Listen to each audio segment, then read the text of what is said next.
Perfect.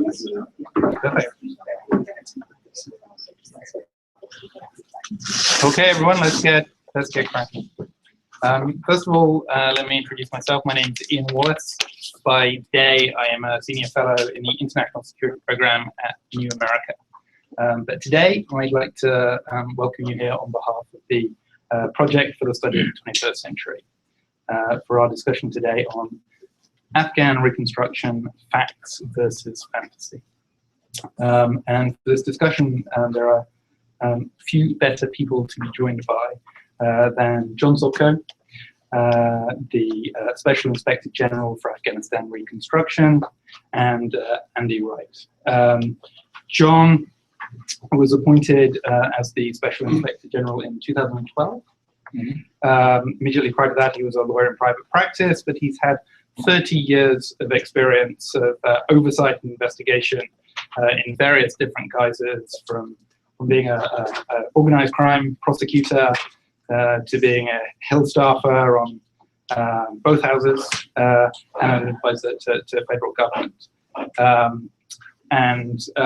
Andy himself has also done his time in DC as a staff director on the Oversight and Government Reform Committee, the House, and as an associate counsel in President Obama's White House, and as an assistant counsel in Vice President Call's office during the Clinton administration. First question, just to get us started, and I will, just to explain, I'm going to ask a few questions myself. Firstly, John, bring Andy in for his expertise on oversight. And then once we've had a little bit of a conversation, I'll open it up to questions from people in the room, and indeed, that's what I can tweet in their questions, and we'll also have a chance to ask those questions. But my first question is really just to ask John, what does SIGAR do? What's your purpose, and how do you go about it? That's a good question. Many people don't know, particularly many people from foreign countries really haven't had an experience with an inspector general, and particularly a special inspector general. Doesn't mean I'm that qualified. They call me special, but it's almost like the British serious crimes office. There's no regular crimes. It's all serious organized crime, serious crimes office. I'm an inspector general, and as an inspector general in the United States, we have both criminal investigative powers. We can make searches, arrests, issue warrants, etc. Plus we have an audit function.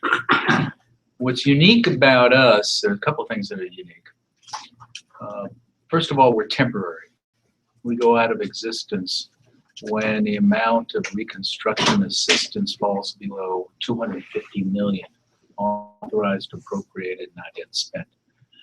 Right now, there's $15 billion in that bucket, so we should be around for a while. The other thing that makes us special is that we're not housed in any government agency. Most inspectors general are located in a specific agency. There's a DOD IG, a State Department IG, 8 IG. When Congress created us in 2008, it was because of the immense and unique amount of money spent on reconstruction in Afghanistan. More money has been spent on reconstruction in Afghanistan than was spent on the Marshall Plan. It's basically the largest reconstruction project that our government has ever undertaken. Congress realized that the normal oversight mechanisms would have been overwhelmed, so they wanted to create a special inspector general look at that. So we are not housed in any agency. We have the unique authority to look at any U.S. government agency that spends money in Afghanistan on reconstruction. So whether it's Department of Defense, State, Aid, Agriculture, Commerce, EPA, Energy, we can look at the funding. Look at that goes to international organizations such as the UN and the World Bank. So it makes us a little unique. What also makes us unique is that we are the only agency in the U.S. government empowered to look at, and actually required to look at, the whole of government approach. Because we look at Reconstruction money from whichever source, we are also looking at the whole of government approach to issues like Reconstruction. And the reason I think that's important is as we proceed with other operations, OCO operations, overseas contingency operations, it's going to be a whole of government approach. All of the U.S. government agencies will be involved. Likewise, we're empowered to look at cooperation with other governments. So we, again, are the only little agency, there's only 200 of us, who are required and empowered to look at the cooperation with our allies in Afghanistan. And the reason I mention that is because of the lessons we need to learn from the 13 years or 14 years we've been in Afghanistan are going to deal with how we work with our allies and how we work with the whole of government approach. So that's us in a nutshell. That is a lot to keep you busy. Yes, yes, it is. You've just come back from Afghanistan, is that Yes, right? yes. The obvious question is, how is it going? And I mean that both in terms of the campaign itself, but also in terms of the oversight. I imagine as things draw down, it gets tougher for you. How confident are you can continue to hold people's toes to the fire? You know, it's hard to answer that question, and I almost feel like Dickens' Tale of Two Cities. It's the best of times and it's the worst of times. The worst of times, let's start with that, is that the fighting season, we're halfway into the fighting season, and it's been bloody, and the Afghan National Security Forces have been bloodied, and the insurgency has taken the fight not only to Kabul and other major cities, but it's taken the fight all around the country. The bad thing is that we still have a problem narcotics, we still have a problem of corruption. We also have a problem of waning interest by the allies, including the United States, in continuing to support Afghanistan. And the one thing I can say for sure, and I can guarantee you this, is if we cut off aid to Afghanistan, Afghanistan will fall. Simply because you look at the money. Afghanistan raises $2 billion a year. It costs $8 to $10 billion to keep that government afloat. That means pay for the teachers, pay for the roads, pay for the clinics, and to pay for the military. So that's the bad side. That's what worries me. The security situation has deteriorated. Just 3 years ago, I could travel around the country. Now I can't even drive 1.5 miles from the embassy to the airport. I have to be flown back and forth. And it's not just me. It's not just me they want to kill. It's basically anybody under chief of mission. The best of times, and the good part of it, is we have the new national unity government. And for the first time in 3 years, I am cautiously optimistic. As a matter of fact, I think I was quoted recently as saying, I'm the most optimistic I've been in 3 years. Because we have a government that really cares to do something about it. And they want to fight corruption. They want to change the procurement system to make certain it isn't corrupt anymore. They want to do a lot of things. Problem is, they're a unity government, very tenuous hold on the situation there. We still don't have a Minister of Defense, and they still don't have an Attorney General. And it's very difficult when you're in the middle of the fighting season and you don't have a Minister of Defense, and you want to fight corruption, you don't have an Attorney General. And all the other intricacies be underneath that. I'm very pleased that I've had the opportunity to meet the President and CEO multiple times. My last trip, I met both of them. I actually sat in a 4-hour long meeting, CEO and the President, co-chair, where they review major contracts. which is fantastic that they're doing that, although it slows the process down, obviously. It's like President Obama and Joe Biden would have to sit down and review every U.S. government contract. You can imagine it does slow the process down, and that causes some concern. But they're spending 4 hours every week going over major contracts because they are concerned about the procurement process. And that, on the one hand, makes me very optimistic. And I'll cite one more example. I don't want to filibuster the answer, but one thing I'd like to cite is an example of the change. In January, my staff, my investigators in Kabul, or in Afghanistan, because they dealt with a number of the cities we're in. We have 40-some people in the country, uncovered a conspiracy to basically fix the price on $1 billion fuel contract that the Afghan government was going to let.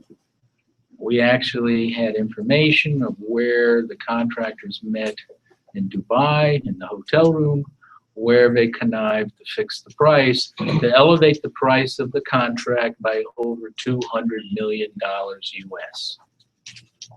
We uncovered that information, and in the past, we would have nowhere to take it. Now, we would take it to the prior regime, and they weren't interested in doing anything about it.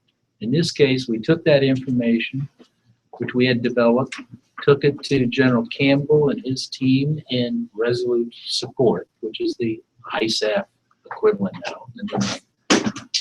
They were outraged. They wanted to do something. They took it to the palace with my investigators. Ghani and Abdullah wanted to do something about it. They stopped the contract, they fired the generals, and they opened an investigation. Now that is significant. We have never been able to get that type of response before. But here we have an administration that wants to fix things, and it actually did. They have the investigation, and my people briefed them. And on top of that, they started sharing information of other suspicious contracts that they had, and we've been working with the unity government, with the palace, on a number of issues. To me, that's extremely positive.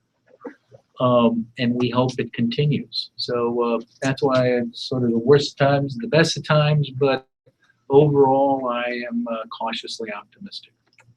I want to dig a little bit more Sure. into how SIGAR does its business and bring Andy in a moment. But just before that, as in your latest quarterly reports, or the letter that supported it, you made that example. You also included in there concerns, one of which being the quality and accountability of the Afghan National Security Forces. That's going to be key to the success of the Afghan government. Yeah. How confident are you that I think it's $62 billion of investment the US has made there is going to give Afghanistan the forces it needs? Well, I'm an inspector general by nature. We trust but verify. The Afghan army and the police are holding their own. It's very bloody. But we don't know how many Afghan police and military there are. We don't have visibility. By we, I mean the U.S. government. That's what our report's talking about. We were concerned about ghost police, ghost soldiers, because there is no database. We have no knowledge. And to be quite honest with you, I was warned about this by President Ghani before he became president. He was concerned about it, that we don't really know what's going on. We also know they have a problem with logistics. They have a problem with the tail end, the back end of warfighting. They can fight. The question is whether the bullets, the boots, the other weapons, and all of that can get there. I can only tell you time will tell. We'll see what happens. We're halfway through the fighting season. It's not over. It's not going to be over till October and November, although some people say the fighting season will no longer end like it used to, because when I was there, I think in January, I remember speaking with the Afghan general who ran the hospital down in Kandahar for the soldiers. And he actually told me at that time that he had more casualties in winter than he did in the summer. So there used to be a direct, you could tell the difference when the fighting season ended, everybody went back over the mountains passes. Apparently now, and again, I'm not an expert on, war fighting, but I've been told by a number of people who are, that they're staying, they're not going back. So the fighting continues, and that's extremely worrisome to the Afghans as well as the U.S. and the coalition. We will come back to that. Sure. We have with us Andy, who is a student of oversight. SIGAR has been running since 2008. It builds on the back of an IG, special IG, looking at Iraq and traditional Inspector General before that. How important is the work that SIGAR does, and how well supported do you think it is within the wider US community?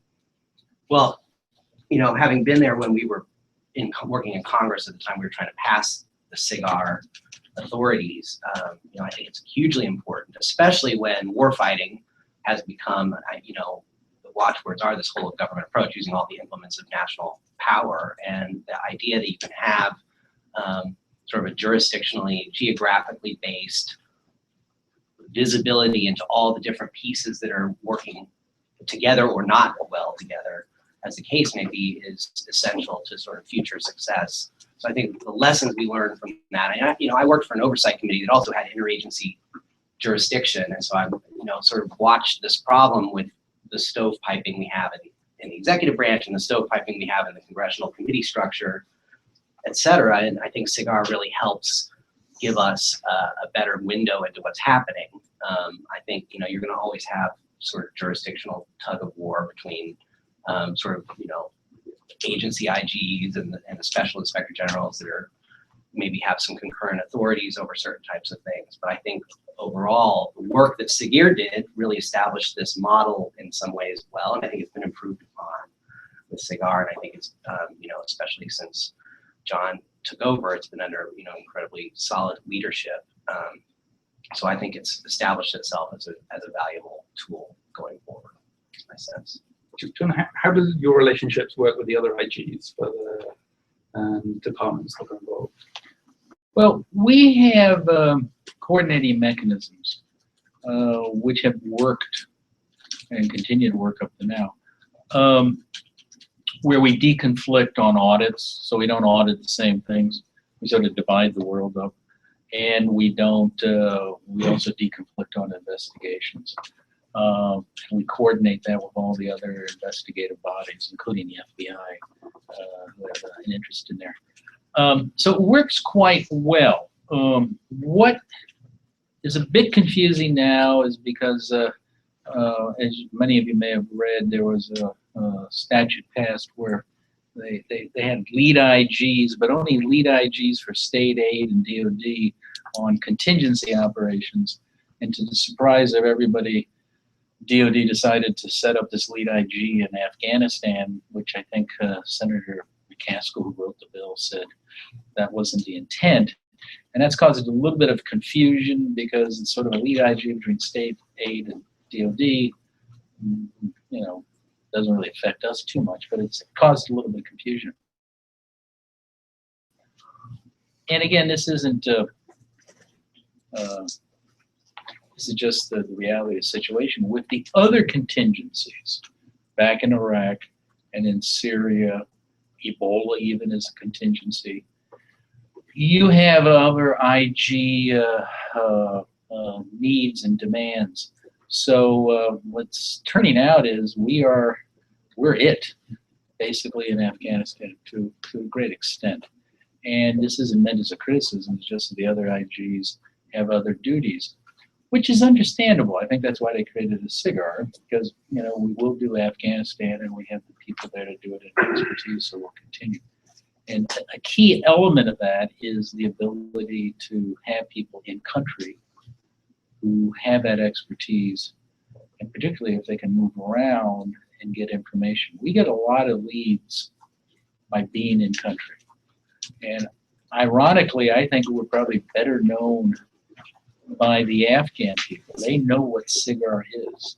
So we get a lot of stuff over the transom from Afghans who obviously have an interest in protecting their money, which is partially provided by us.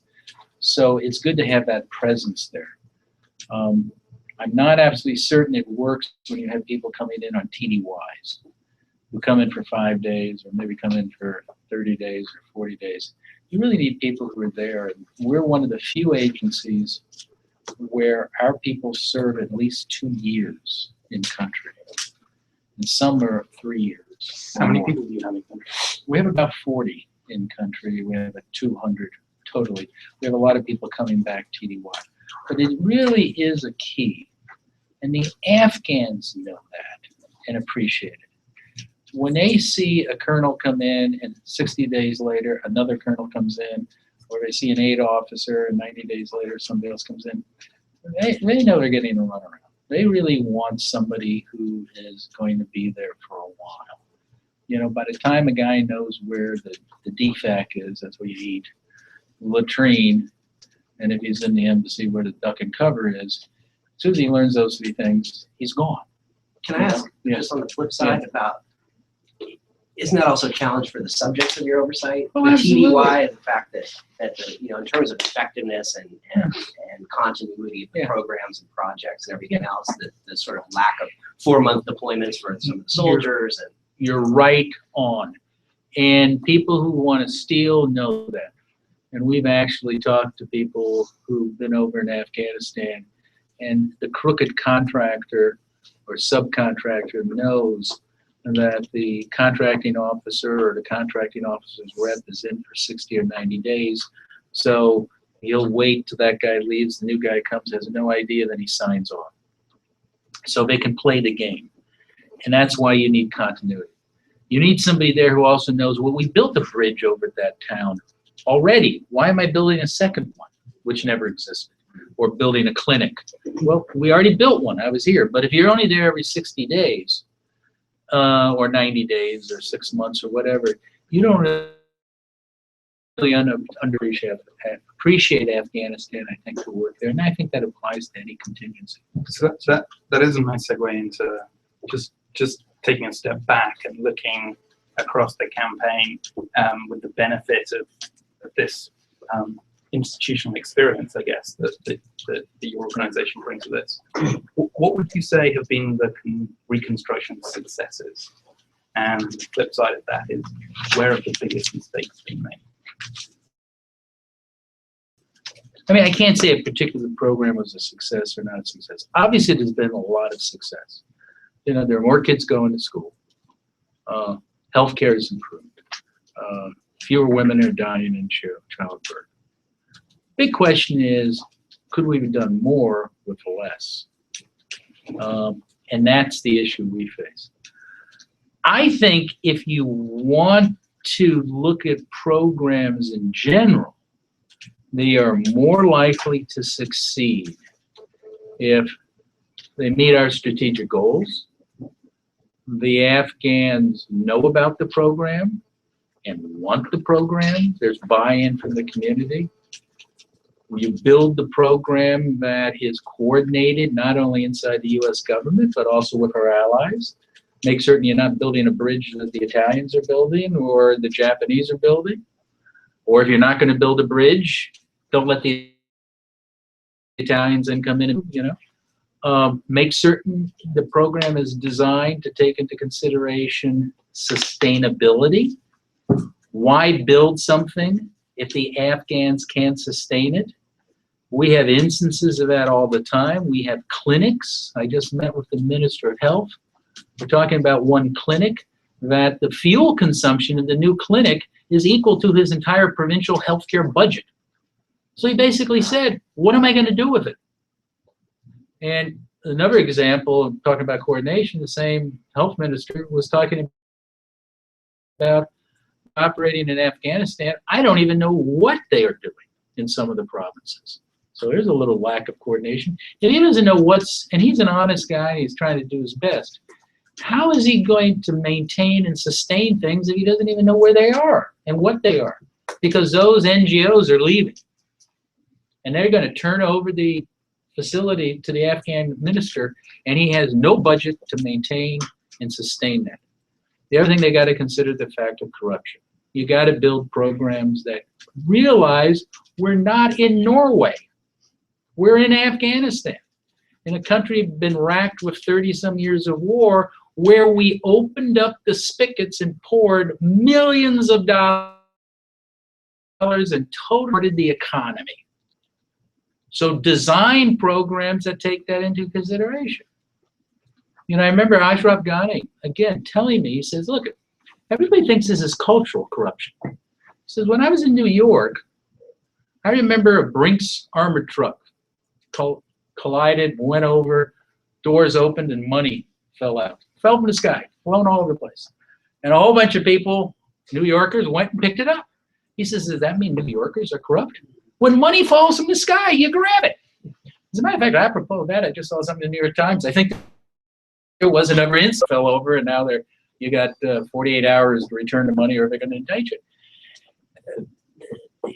Success is more likely to happen if we don't pour too much money in, so much money in that we totally destroy and distort the system. Can I want to follow up on that? Which is when we wrote the Warlord Inc. report that was about protection payments for the fuel trucks and other trucks going through Afghanistan to military posts, and it was a $4 billion contract. One of the things we found was this distortion effect. You know, if you're a Marine outpost, you know, and you had the commanders and the food was showing up on time fairly consistently, it was, you know, they didn't really want to hear the fact that $3,000 got paid along the way to get that truck to, you know, the forward operating position.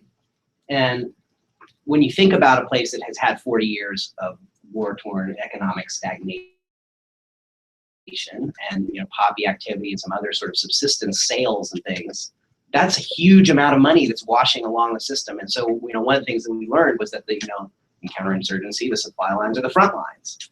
And you could have just on a, you know, on a system that was working fairly well in terms of delivery services, you were still having a massive distortion effect on the economic incentives in the, just along the road that you were sending the truck. So I couldn't agree more with the sort of scale point that John's making about. And this goes to the core of the sort of long-term implications of your work.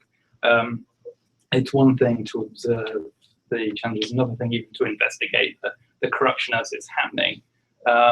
The real challenge or adventure is to try and institutionalize some of these lessons so that the next time this happens, and it surely will in one form or another, we're not faced with wasted money and resources and even lives that come from that. Yeah. How do those lessons get institutionalized? Now, that's a question for both of you. And I guess the corollary of that, how confident are you that theory is happening in practice? I mean, that's the $60,000 question. Or, you know, in Afghanistan, the $110 billion question. Every agency, let me back up, correct me on that, not every U.S. government agency. The military does lessons learned all the time. They're used to that. They've been doing that since the first inspector general probably came over from Germany, I forget his name, von Steuben, and convinced George Washington we needed inspectors general. So the military has a history, a culture of after an event, having worked in the Ministry of Defense, because it's the same thing in England or any other military body. You always do an after-action report, which sort of explains what happens and then sometimes makes recommendations on how not to get the platoon killed. Do this the next time. Don't go straight up the middle. Go around, you know, try that. So the military does those. Civilian agencies don't normally. If they do, it's a rarity. We have discovered that like with USAID, I think we went over and talked to them and see if they were going to do lessons learned. And they really didn't know what they were, and if they did, they weren't going to share them with us, which is normal.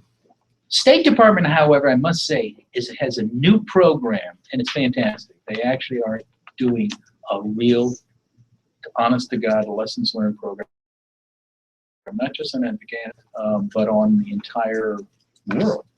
And it's tied into, and this is the key, this is how you answer your question, tie it into your educational program, your training. And it's got to become doctrine. The military is used to doing that, and they have a whole process set up, and it's not a pretty process, but they take the lessons observed and they try to then coordinate it and get a buy-in and put it into doctrine. Training and Doctrine Command out in, I think it's out in Fort Leavenworth. Is it Fort Leavenworth? What's that? Monroe, Fort Monroe. Yeah, Fort Monroe, yeah. It's very good about that. NATO does that. Actually working with NATO, they're trying to do building integrity and work it in. And it's a very long and involved process, and you got to get accepted. State Department's just starting that, and actually the woman who's running it is used to be in Afghanistan for about 4 years. Fantastic. She did a number of tours there. Karen Decker. I think if you get a chance, you should talk to her, and I encourage everybody to support that type of approach, because they're trying to take the lessons observed, put it into training, and then becomes the lessons learned. What General Allen told me, we had breakfast about a year ago. John, he says, that's great, the military will do it. They may even do something purple between all the military branches. No one's doing it between state aid and DOD. And no one's looking at state aid and DOD and the international community. And he said, you're the only agency who is in their statute to do that. So that's one reason why we're doing it. General Allen encouraged it. If we do a good job, and I don't know if we're going to do a good job, I've hired a good team, some smart people. Some of you may know them. Some come from aid, come from state, some from DOD, who are putting together, and we're going to come out with a series of discrete reports, lessons learned from Afghanistan. We're going to deal with corruption, we're going to deal with procurement, we're going to deal with narcotics, we're going to deal with planning and strategy, coordination and cooperation. What are the lessons we have learned from that 13-year experience? I hope it works. I actually think that's the biggest legacy, the best legacy of my little agency, is if we can come up with these reports and people will actually adopt them and accept them. I don't know if it's going to happen. We can only try. The US is more closely than most people. Are we doomed to repeat sort of failures of the past 13 years, or do you think some of these lessons could have become embedded in a way that really makes a difference? I think we can certainly learn from our mistakes. I mean, some of the problems are kind of intractable. I mean, sustainability problems are hard to overcome. For example, take the Afghan National Security Forces. You know, that seems like a really good policy option for a country that's trying to sort of reduce its military footprint. But when you think about police for a second, think about what police do. They arrest people. You have to have all the other rule of law, sustainability things, detention facility. You know, you have to have detention correctional officers. You have to have some sort of disposition system for them and a court system. So some of those sustainability problems are going to be intractable whenever we get into a nation-building exercise. But other ones, I think, you know, there are things we can do, all sorts of accountability things about, you know, trying to do early census activity, GPS, you know, tracking stuff from project sites, and biometric stuff to the extent that as that gets more sort of, you know, economies of scale, cost effective, getting census around the populations early so we can have some sort of identification and handle on some of the numbers. Subcontractor visibility for the US government, I think, is a critical thing. I think, you know, you can't sort of have this old model where you just hire a big prime contractor and then they sort of deal with the subcontractors so we don't have to mess with them. In an environment like this, I think it's very important for us to learn how to have better visibility into who is involved in these sub-entities, some contracted entities, who are the personnel, do they have, you know, is it foreign governments that are infiltrating that, or is it people that may not share our strategic interests or tactical interests in countries? So there's definitely some stuff that we could learn and take away and take to the bank coming out of this that would really be helpful. And Ian, can I just add one thing to lessons learned and lessons observed and whatever? Many of the problems we're identifying are not new, and I think you've indicated that. Actually, they're real old. And I always cite the example, and Sam Nunn with this. I used to work for Senator Sam Nunn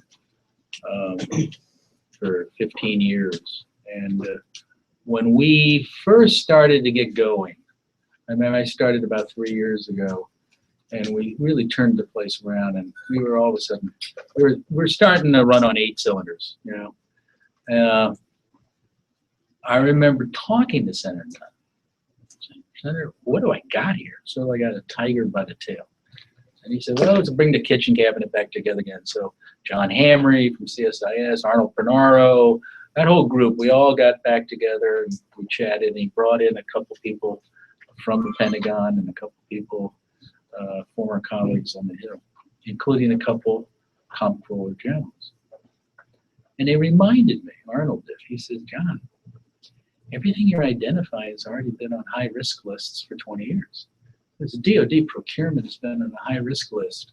This is a list of dangerously risky activities of the government. The GAO started in 1991, and DoD procurement has been on that list. There's a bunch of other things. But so what we're identifying in Afghanistan are problems that the General Accounting Office, the Hill, other IGs have identified for 20 or 30. The problem of rotation of troops has been a problem in the U.S. government since the Korean War. Some would say even go back to World War II. You know, the problems of not having a dedicated procurement corps. I recall going back to the days of Ronald Reagan when I thought we fixed that. Nunn and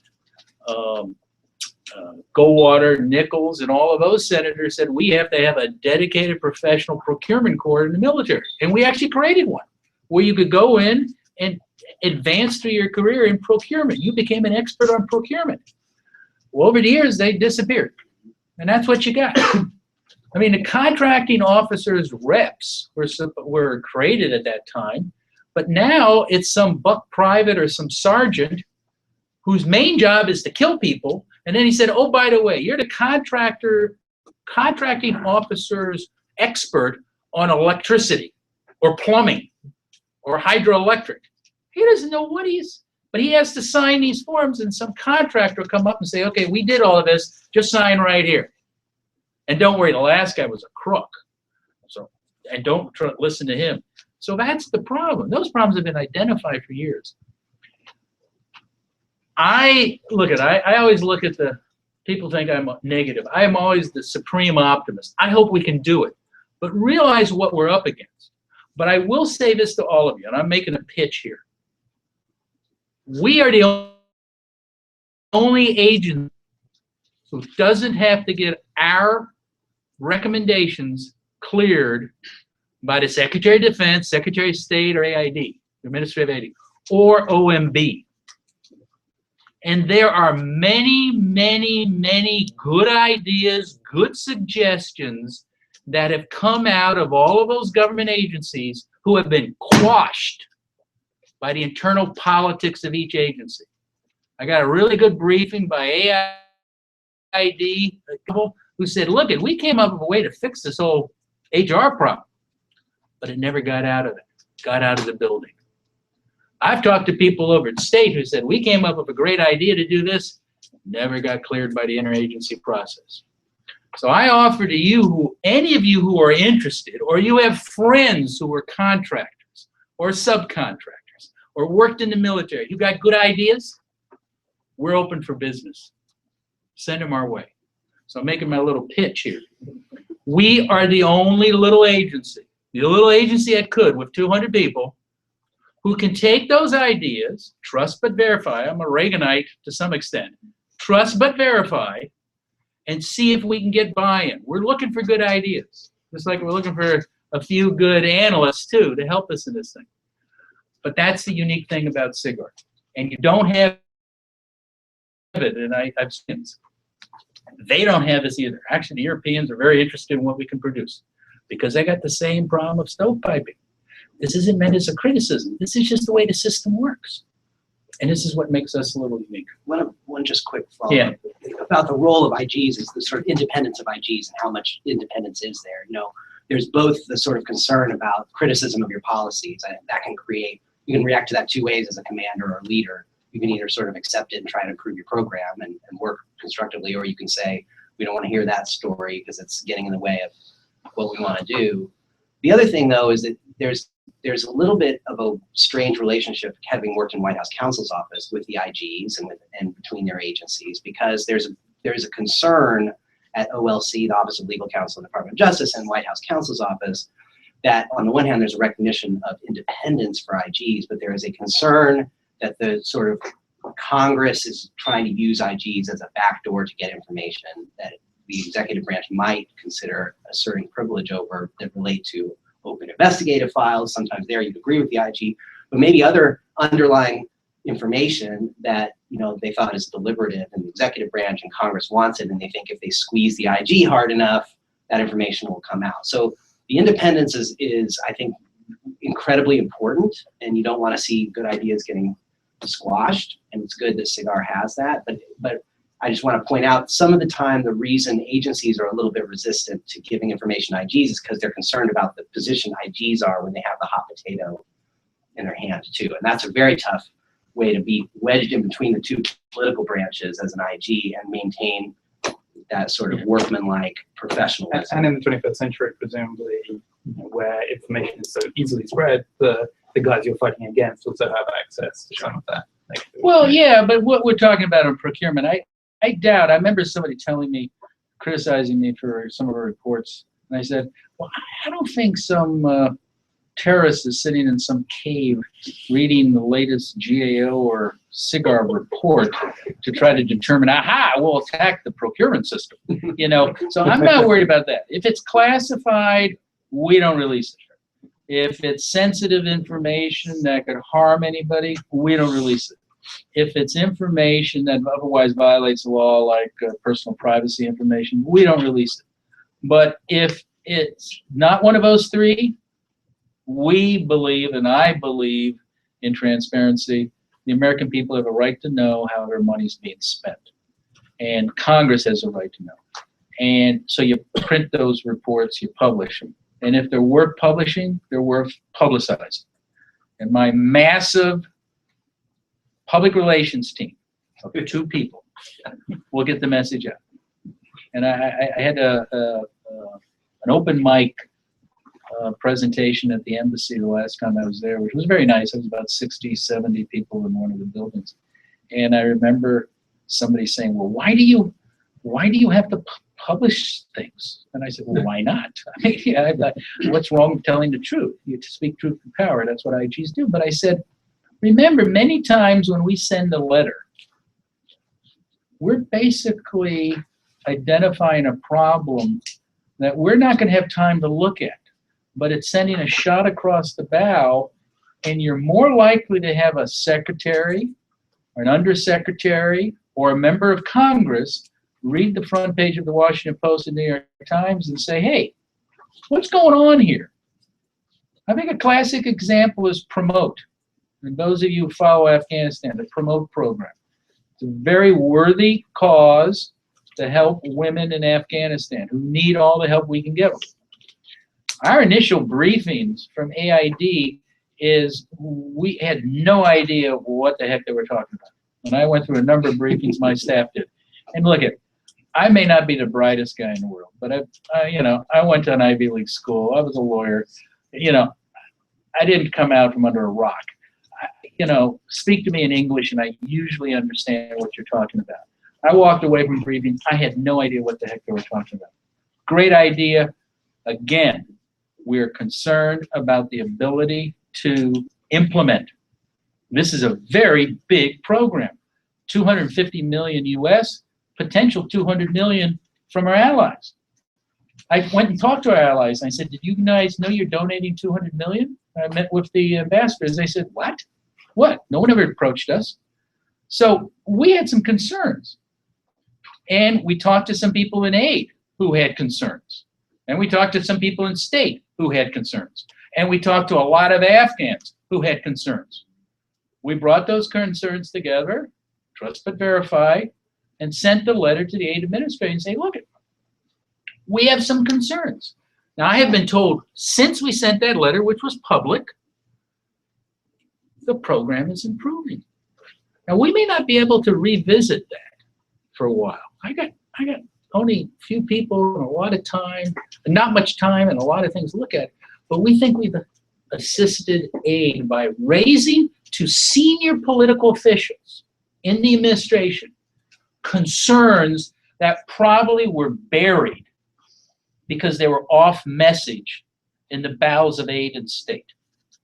And that's part of my job, is to take valid concerns and elevate it. And how many people have bosses who never want to hear a bad thing?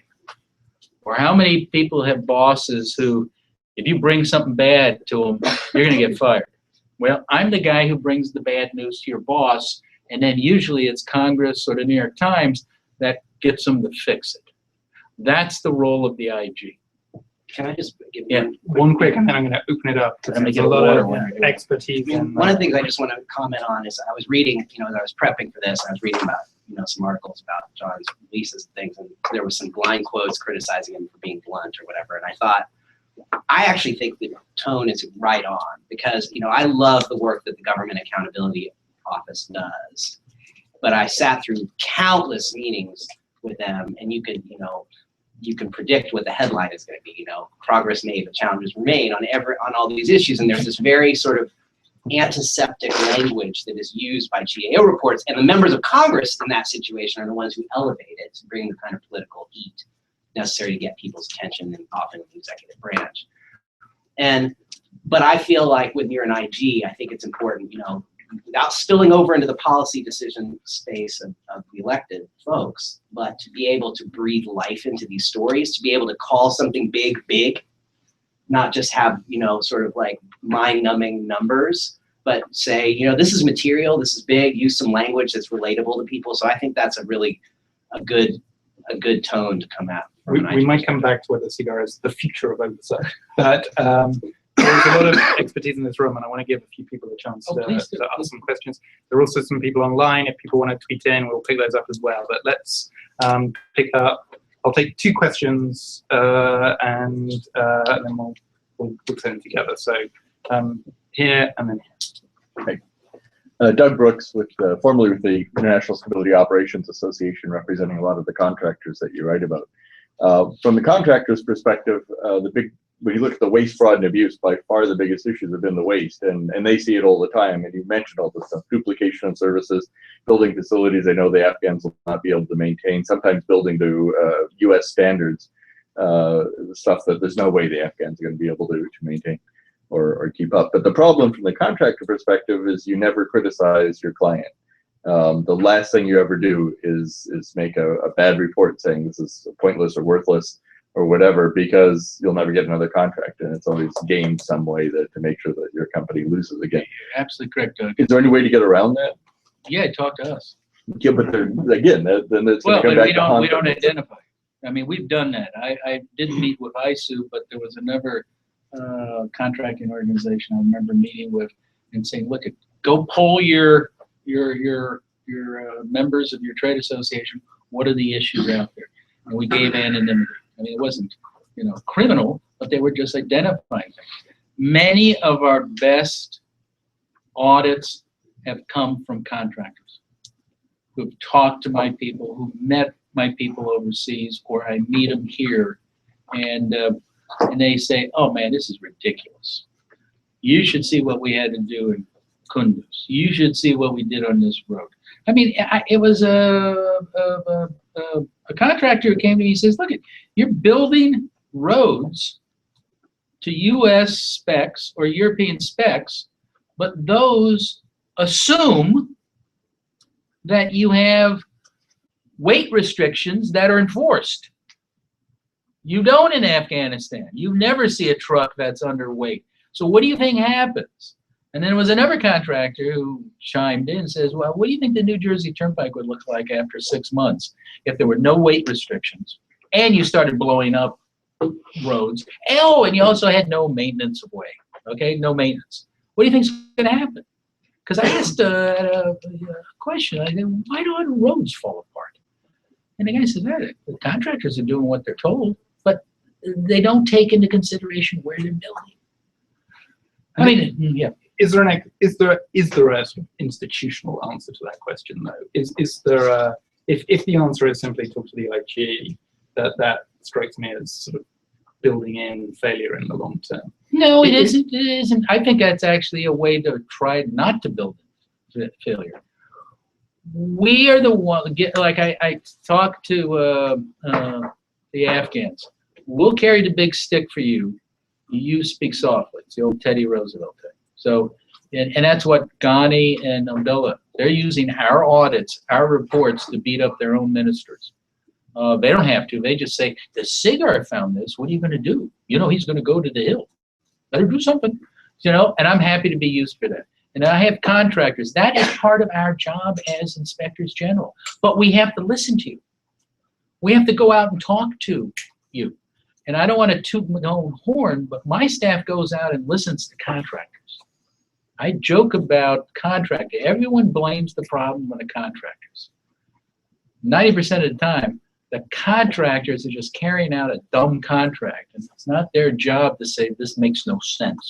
Okay, I mean we're kind of putting the onus on them. You know, I gave a speech once and I said, contracting out is always criticized, but if you look at that famous picture, I don't know who it's by, of George Washington crossing the Delaware, the guys rowing Washington were probably contractors. Okay, so it goes back to the earliest part of our republic. So I agree with you, Doug, 100%. And if your constituents have issues they want to talk to, we can give them anonymity. Now, if they come in and admit they murdered somebody, we're not going to. We may not turn a blind eye to that, but that's how we get a lot of the information. Yes. I'm Gulal Osmani. I'm a visiting scholar with John Hopkins.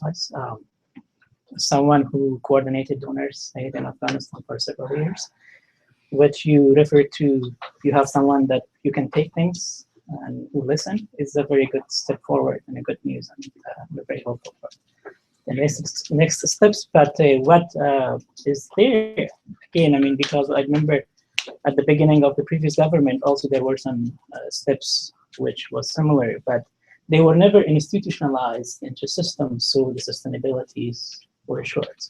So what's your view about that? How you institutionalize, because president and chief CEO will not have time forever to do that. So the second thing is there was the new government strategy about pushing donors to support on budget. So the USAID and the UN, I guess they also agreed, and other donors to pump the fund through the government budget. So what with the oversight arrangement for that, given the capacity of government is still the same? I mean, even there is a brain drain in Afghanistan now that, you know, weaken the capacity further now. Oh, so that's something, I don't know if it's in your report or how you would like to touch base on that. And the third thing, if I may, is one of the challenges that Afghanistan has had, which still exists, is the donor coordination within themselves. And you talked about holistic approach or whole of government approach. The World Bank has its own rule on procurement to follow government procurement law. The USG has its own laws. So across, same thing with UN and others. There is lack of synergies and coordination that add to the challenge of course, government limited capacity to deal with it. How does that affect your work of oversight in Afghanistan? Okay, let me, I got 4 questions here. So let me talk about institutionalizing reforms. Obviously, the new unity government or national unity government needs to institutionalize these reforms. That's going to take a while. They're going to need help. We're working closely with SIGAR, which is the Combined Security Training Command Afghanistan, mouthful, General Semonite and his team to try to institutionalize some of these reforms. I think it's a yeoman's task. I'm not certain they're going to be able to do it in time. You know, we're trying to do things in 18 months. That's before the number of troops goes down, which we haven't done in 13 years. And it's tragic in a way. We now have a government that's very interested, very eager to do these things, and we have a time constraint. So I have no guarantee. We just hope that he can institutionalize reforms. On budget assistance, yes. President Ghani is very insistent on budget assistance. There was a whole debate when you were talking about the UNDP and they're running LOTFA. We're the ones who pointed out that, you know, LOTFA wasn't doing a good oversight job.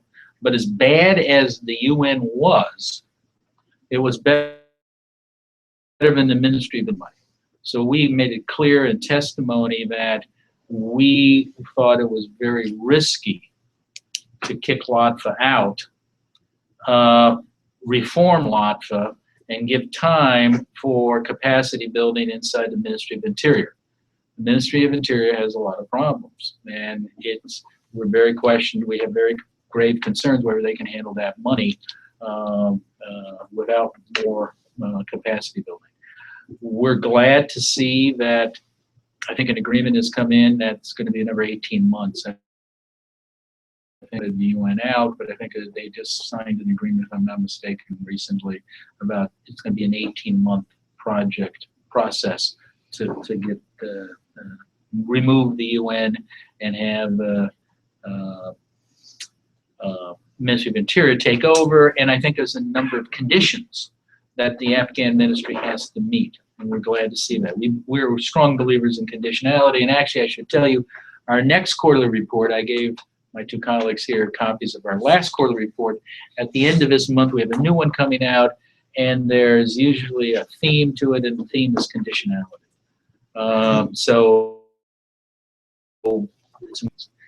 I think you talked about capacity building. I think I talked about that. We need to develop the capacity of the Afghans.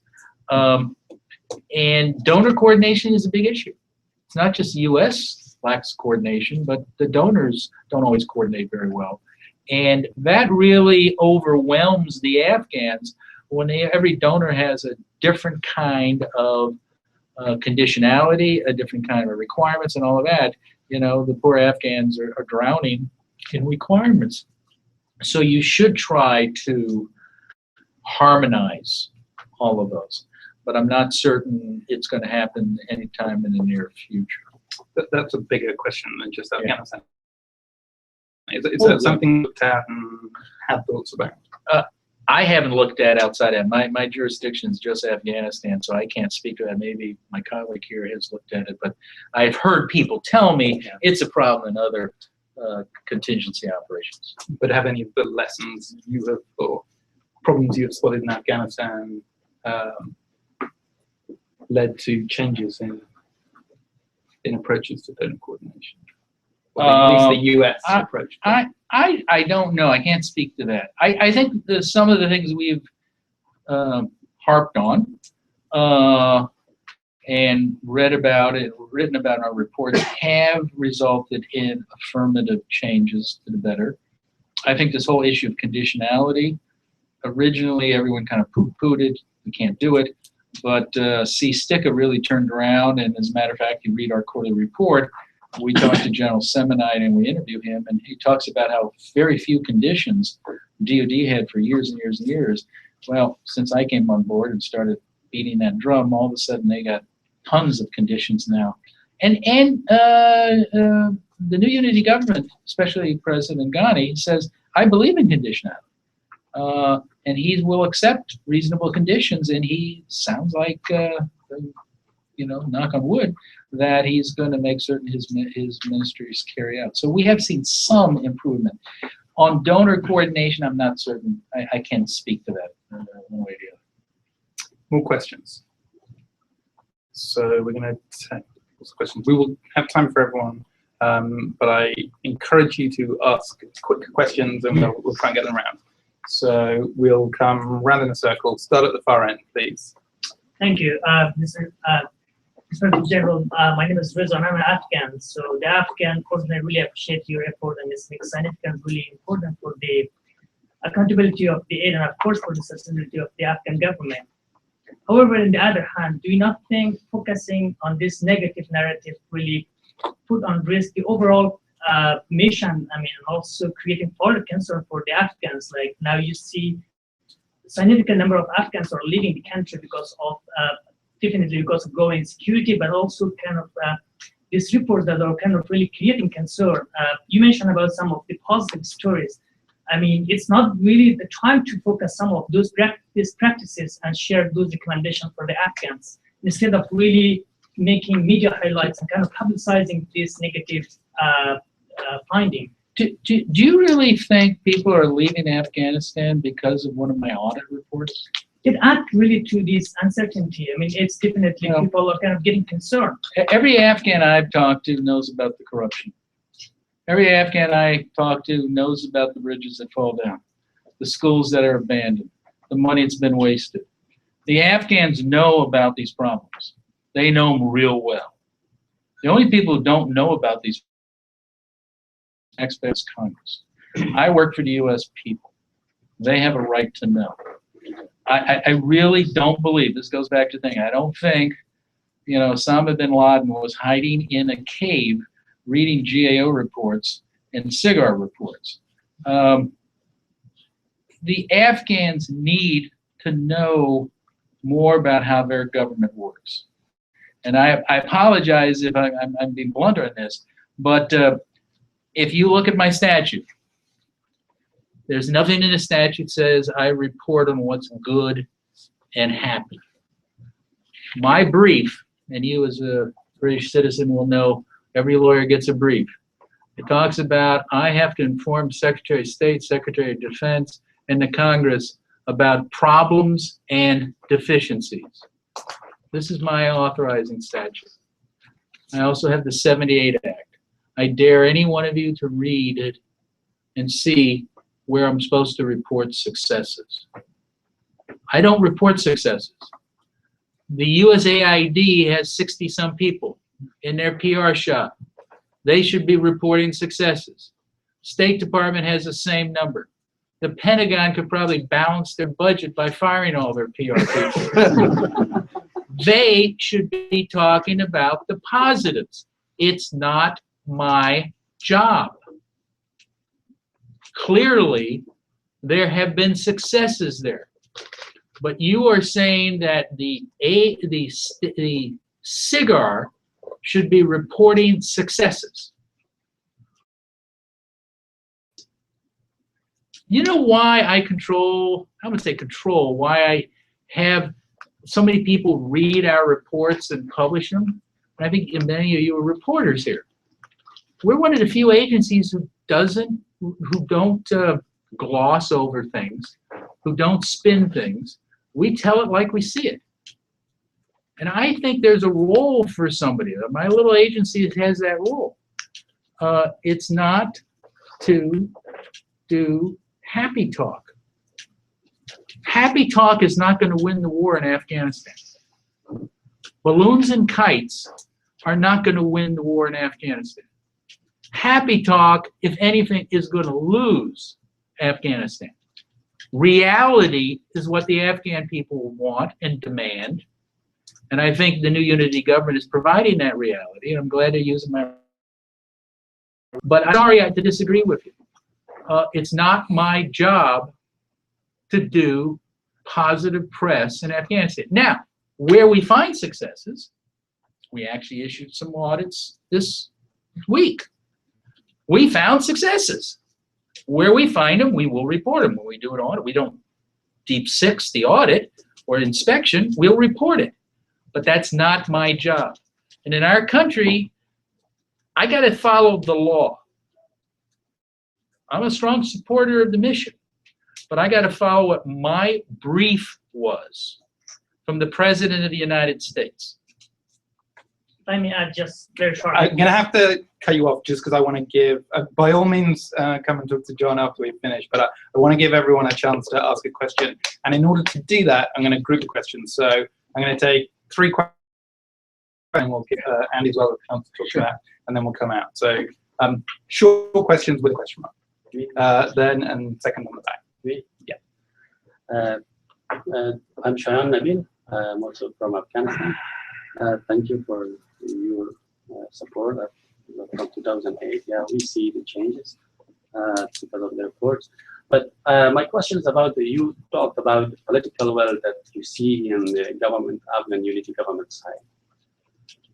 And you just a few days back, or a few weeks back, I don't remember, there was a report about the ghost schools. Will you think that we haven't seen any action against that till now from the government side? So that will question the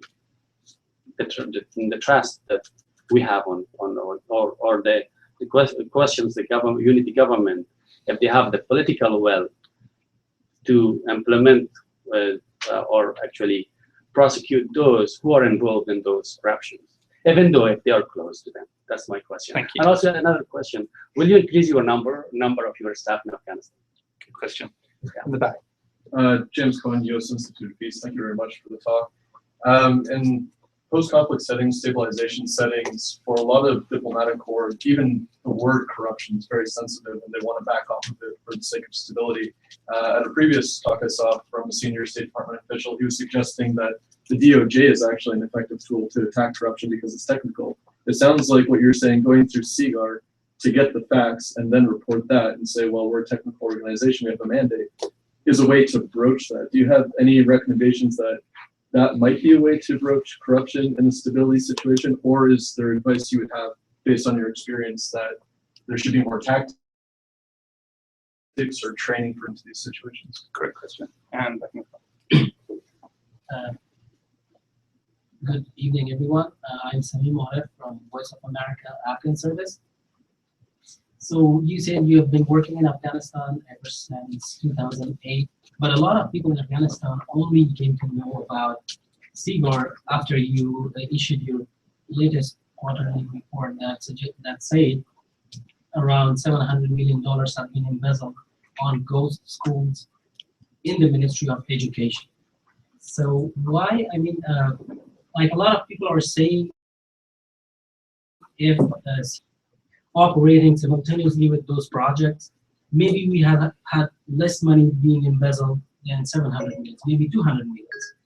And second question is, what will happen now? Like, okay, we figured out around $700 million being embezzled. Now what? That's American money being sent to Afghanistan for Afghans. Now, when U.S. in cooperation with the Afghan government, take any measures to recover that money? Because the people who are accused are corruption, and they are still at large, and they're like debating. And one more thing, that right now in the media, like the blame is put on the Afghans all the time. Do you think there are traces of foreigners and international people being involved in corruption as well? Okay, let me try to answer all these. First of all, yes, of course, there's foreign involvement in corruption. It's obvious. You read our reports, anybody's reports, you'll see it. The question about the Afghan schools, I really highly recommend you read not the press releases, but you read what we did. Your Minister of Education allegedly, and this was reported by the Afghan press, appeared before your parliament, and there were ghost schools and ghost students and ghost teachers. Now, all we did in SIGAR was send a letter to USAID and asked, what do you know about this? We did not say there was $700 million stolen, nor did your Minister of Education say that, or 200 million. He just reported that the data he got from his predecessor was false about the number of schools and students and all that. The 700 million comes in because in the letter we remind USAID that you have spent 700 million.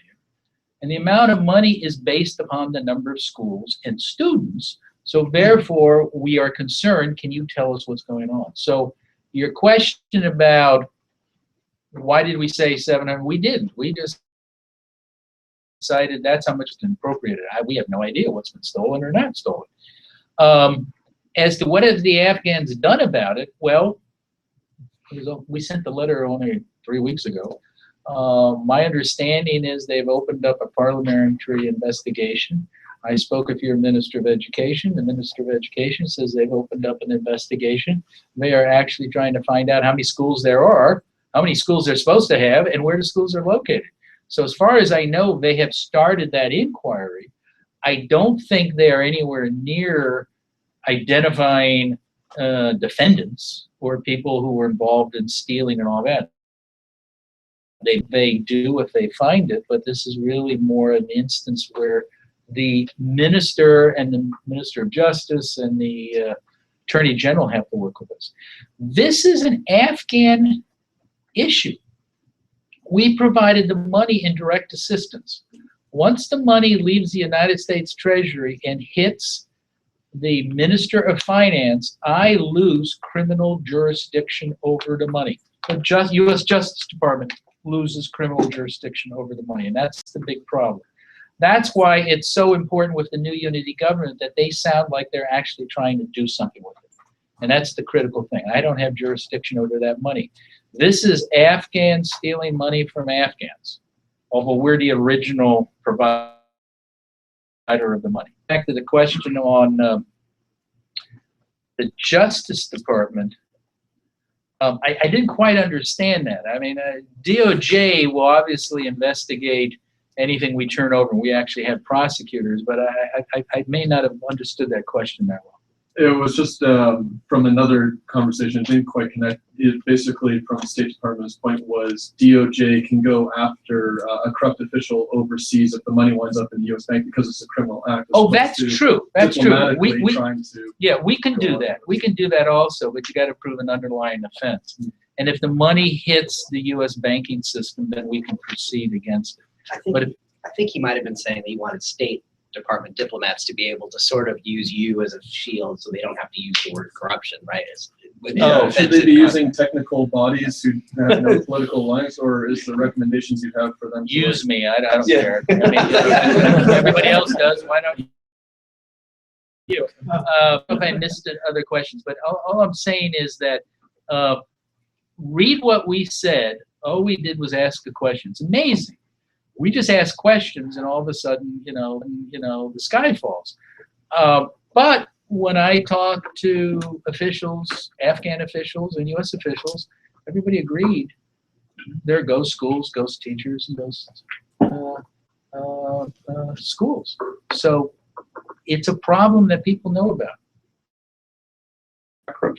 Well, I kind of wanted to go back to that original question about the sort of the use of bad news narratives, if that's all right. Just to say, one of the things that's been happening from the get-go is we've had some policy ambivalence and certainly debate from the beginning of this conflict. Is this a long-term nation-building effort? Is this a counterinsurgency fight? Is it a counterterrorism mission?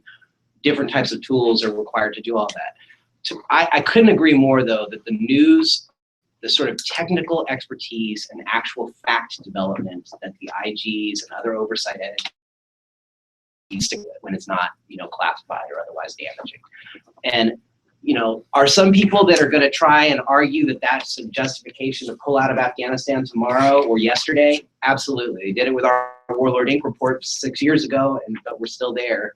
But I think getting that information out for those who are backing the policy, either side of that debate needs the information to be able to have the kind of informed debate our policymakers need to have. And hopefully the success narratives coming out of the country team agencies that are stewards of their programs is going to help, give a better snapshot holistically than just the IG narrative. And Andrew, I'm certain you went through the same thing. And I read your report when it came out. It was a fascinating report. It's still one of the best reports on that whole issue, and people still cite it around the world. I'm certain you were criticized of not supporting the mission. Your boss was criticized, who was a politician, and he's always worried about that. Politicians are always worried about that. That's boys and girls fighting over there, and that's, that threat happens all the time. But we do support the mission by speaking the truth. Yeah, I mean, Walter Reed. Yeah. Soldiers get better health care now because we told a bad story. Classic example. Classic. That's, faulty body armor. Yeah. That's oversight that brings it out. So, here's the thing, and it's a slippery slope when I start in. Where do I stop? Oh, I'm only going to withhold information now, but it just keeps going. And a good example is the Walter Reed. A better example, I heard Senator Johnson give a speech actually to SIGAR, Council of Inspectors General, and he described a story. He says, I have a constituent. He's a senator from Wisconsin. He says a young lady took her elderly father, World War II veteran, to a hospital, a VA hospital, Veterans Administration Hospital. The VA hospital killed her dad through incompetency and just the filth and disgust. He got an infection and died. The IG had issued a report, had done an investigation on a hospital, and identified all those problems. What did he do? He classified. It was never released. It was only after the fact they found out the IG had identified it. And what Johnson was saying is, if you had published the report, Mr. Inspector General, that man would be alive.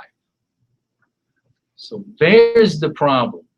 If I withhold things, if I withhold a report, I got to have a reason to do it, otherwise people are going to get hurt. And I grew up the child of Vietnam. And I had friends who died in Veterans Administration Hospital in their filth in Cleveland because there was no aggressive inspectors general highlighting those problems.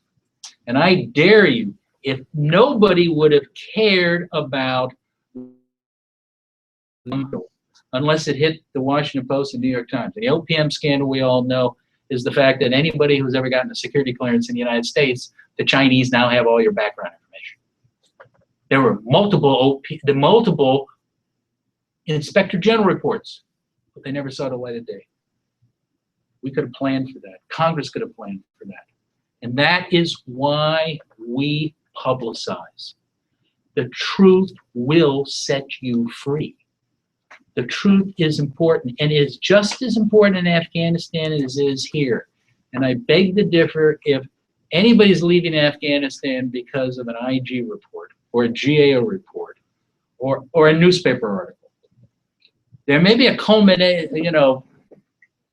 there may be a time in which hopefully the Afghan press and the Afghan Attorney General and the Afghan Inspectors General, there are Inspectors General over there, will be doing this work for you. We don't have to do it. But until then, I got to publicize the reports. Very shortly, I'm going to circle back and give you chances to make last comments. And I'm specifically going to ask, I was going to say, I think you may have answered my question, but what's the one lesson that you want to learn from this? But before we do that, we're just going to take one last round of questions. I thought I'd give you a chance to think on that. So we have one at the back and one just here. Is anyone else bursting to ask a question?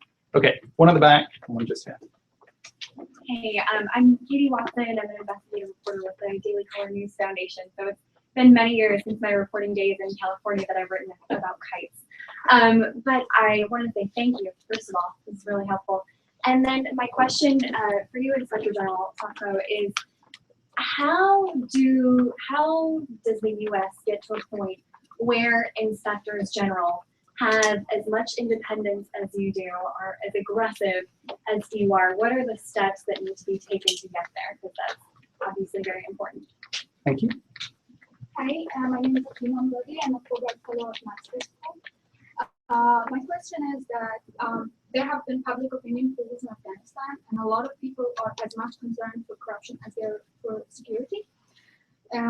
So you're doing the anti-corruption work for the international development assistance and the U.S. money.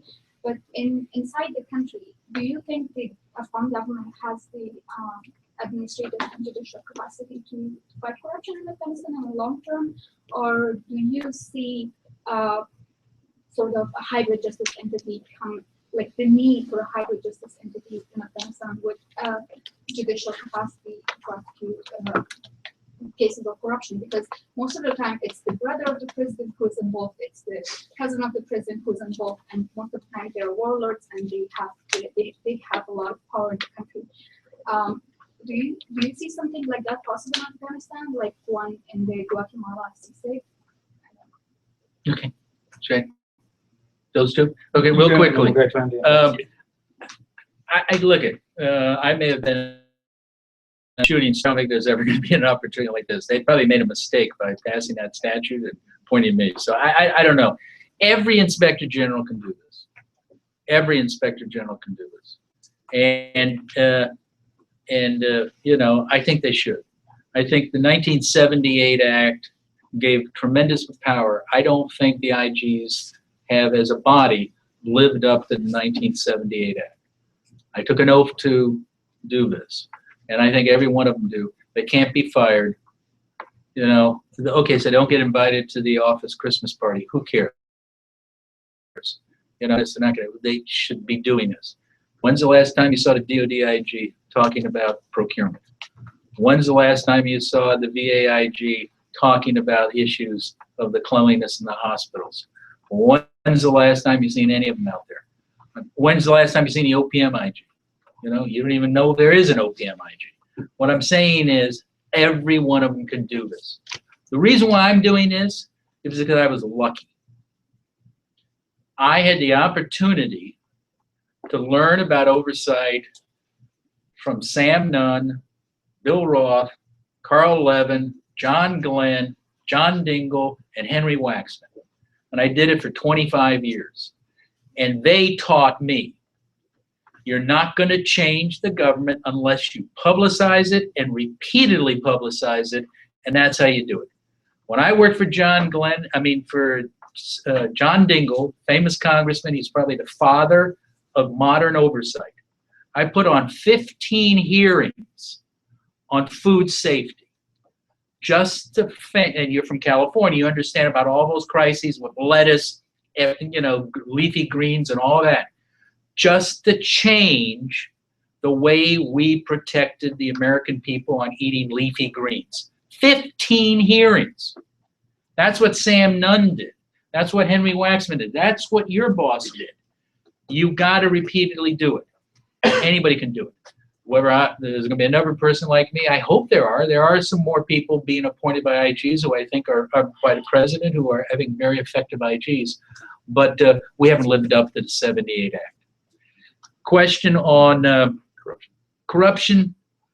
You know, I can't really say for sure. It's so difficult. Who am I to tell the Afghans how to set up their system?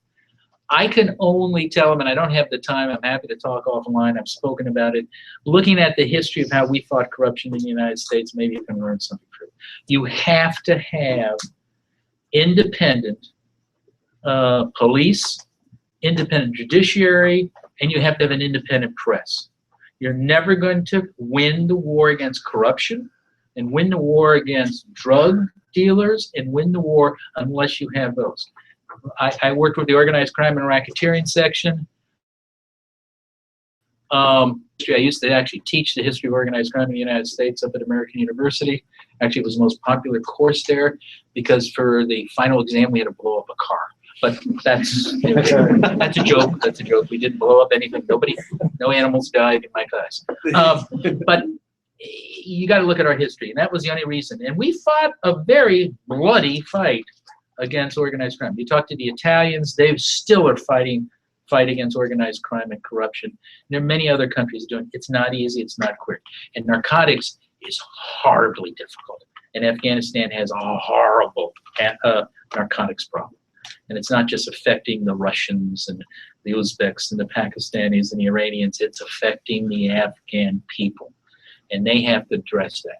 And the answer to that thing is only when the government and the people of Afghanistan realize that narcotics are an inherent and serious threat to their ability as a state will they be able to fight and win the battle against the narco traffickers. My biggest fear now is Afghanistan will become a narco trafficking state. And that could be a serious concern unless they eventually address that. But only the Afghans are going to be able to do that, based upon our history with Colombia and other countries like Bolivia and Peru. And the last thoughts, should every IG be doing this?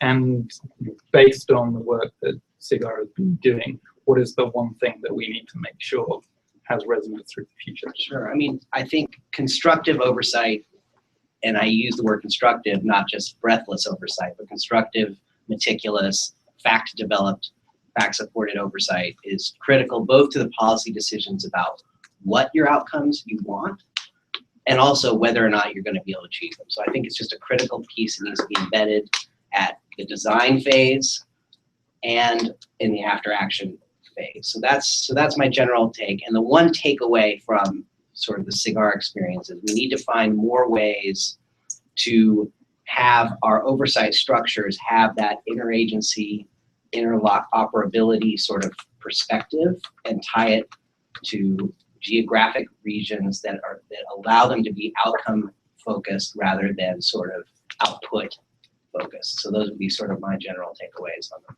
Thank you. John, last thank you all. One thing sticks, what should it be? If one thing what? Sticks from the work that SIGAR has done. Oh, I think if we can develop some really good lessons learned that are adopted by the various agencies, and get buy-in, and that's my goal, and that's I think is the lasting legacy. People we indict will hopefully stay convicted in jail. The money we collect, that'll happen, but it's the lessons learned. Thank you. Thank you. Andy Wright, John Sopko, everyone who's joined here in the room and online, thank you very much on behalf of the Project for the Study of the 21st Century. We very much appreciate you joining us, and thanks again to these two gentlemen.